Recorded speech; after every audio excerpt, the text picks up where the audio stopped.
ایک اٹیلین کہاوت ہے، اگر آپ 100 سال جینا چاہتے ہیں تو اپنے کام سے کام رکھیں۔ ہر کسی کی زندگی میں پرابلمز ہوتی ہیں، آپ صرف اپنی پرابلمز کی فکر کریں۔ اب مجھے نہیں پتا کہ آپ 100 سال جئیں گے یا نہیں، یا آپ کتنے سال زندہ رہیں گے،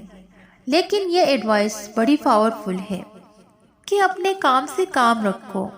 یا اس کو ایسا بھی کہہ سکتے ہیں کہ اپنا فوکس اپنے کام پر رکھو، دوسروں کے کاموں میں ٹانگ مت اڑاؤ۔ ہم اپنی زندگی میں کتنا کامیاب ہو پاتے ہیں، کیا اچیو کر پاتے ہیں، اس بات پر ڈیپینڈ کرتا ہے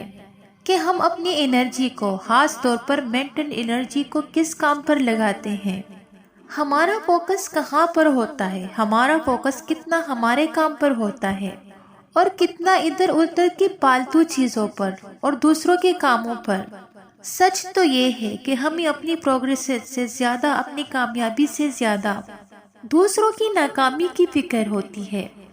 مجھے نہیں ملا، اس کا غم نہیں ہوتا، غم اس بات کا ہوتا ہے کہ دوسروں کو کیسے مل گیا۔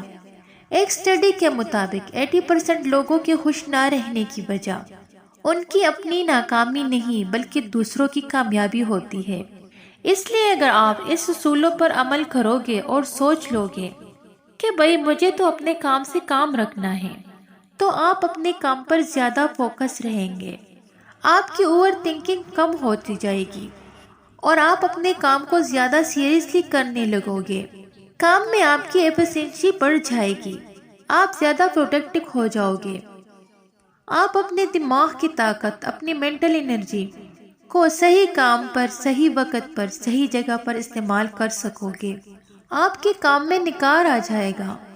آج کے دور میں ہم میں سے زیادہ تر لوگ پریشانیوں پر پریشان ہوتے ہیں، وہ سارا وقت ان مسائل کو ڈسکس کرتے رہتے ہیں، ان کے بارے سوچتے رہتے ہیں جن کا ان کے ذات سے کوئی تعلق نہیں ہوتا۔ وہ دوسروں کے کاموں میں ٹانگ اڑاتے ہیں، ان کو مفت مشورے دینے کی کوشش کرتے ہیں کہ یہ کام ایسے نہیں، ایسے ہونا چاہیے، اس کام کو اس طرح نہیں، اس طرح کرو۔ وہ اپنی ساری مینٹل انرجی کو دوسروں کے کاموں پر بلا وجہ ہی استعمال کر لیتے ہیں، اپنا زیادہ ٹائم دوسروں کو صلاح دینے میں برباد کر لیتے ہیں، اور جب وہ خود ان کی اپنی کام کی باری آتی ہے تو وہ ان سے نہیں ہوتا، سارا ٹائم اور ساری انرجی برباد کر چکے ہوتے ہیں۔ اب وہ پریشان ہو جاتے ہیں، ڈپریس ہو جاتے ہیں اور اپنا کوئی بھی کام اچھے طریقے سے نہیں کر پاتے۔ یہ نکمے اور بیکار لوگوں کی نشانی ہے۔ اس لیے دوستو، زندگی میں کبھی بھی ان باتوں پر دھیان نہ دیں جو دوسرے کرتے ہیں یا دوسرے نہیں کر پاتے۔ اپنی توجہ اس کام پر رکھیں جو آپ کرتے ہیں اور جو آپ نہیں کر پاتے، کیونکہ اگر آپ دوسروں کی لائف پر توجہ دینا کم کریں گے تو ہی آپ کے پاس اپنی لائف پر توجہ دینے کے لیے زیادہ ٹائم ہوگا۔ اکثر آپ نے دیکھا ہوگا سڑک پر کچھ لوگوں کے درمیان جھگڑا ہو گیا ہے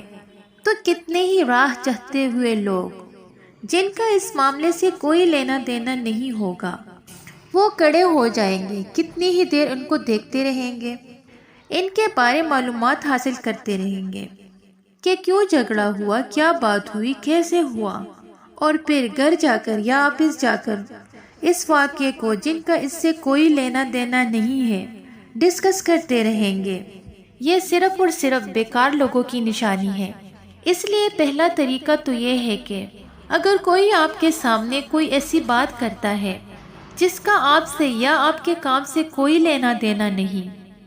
تو اس پر بالکل دھیان نہ دیں، اسے نظر انداز کریں۔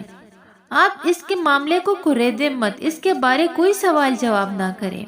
اور دوسری بات یہ کہ اکثر ہم دیکھتے ہیں کہ کوئی ہمارے سامنے کوئی کام ٹھیک طریقے سے نہیں کر رہا یا کوئی کام کسی سے نہیں ہو پا رہا تو ہم فوراً اسے صلاح دینے پہنچ جاتے ہیں، میں تمہیں بتاتا ہوں کہ اسے کیسے کرنا ہے، اس کو ایسے نہیں ایسے کرو۔ دوستو، دوسروں کو ٹھیک کرنا آپ کا کام نہیں ہے۔ یہاں پر ہر بندہ خود کو بڑا سمجھدار مانتا ہے، اس لیے کبھی بھی دوسروں کے معاملے میں ٹانگ نہ اڑائے۔ دوسرا سبق یاد رکھیں کہ جب تک آپ سے مشورہ مانگا نہ جائے کبھی کسی کو مشورہ نہ دیں، کیونکہ اگر آپ نے کبھی کسی کو بنا مانگے ہی مشورہ دے دیا تو تو پہلی بات یہ کہ اگر آپ کا مشورہ نہ مانا گیا تو آپ کو برا لگے گا، اور دوسری بات یہ کہ اگر اس نے آپ کا مشورہ مان بھی لیا اور فیوچر میں اس کا نتیجہ اچھا نہ نکلا، اس کے ساتھ کچھ برا ہوا تو وہ اس کا ذمہ دار آپ ہی کو ٹھہرائے گا۔ اسی لیے کبھی بھی کسی کے معاملے میں ٹانگ مت اڑائیں، اپنے کام سے کام رکھیں اور اپنی فزیکل اور مینٹل انرجی کو اپنے لیے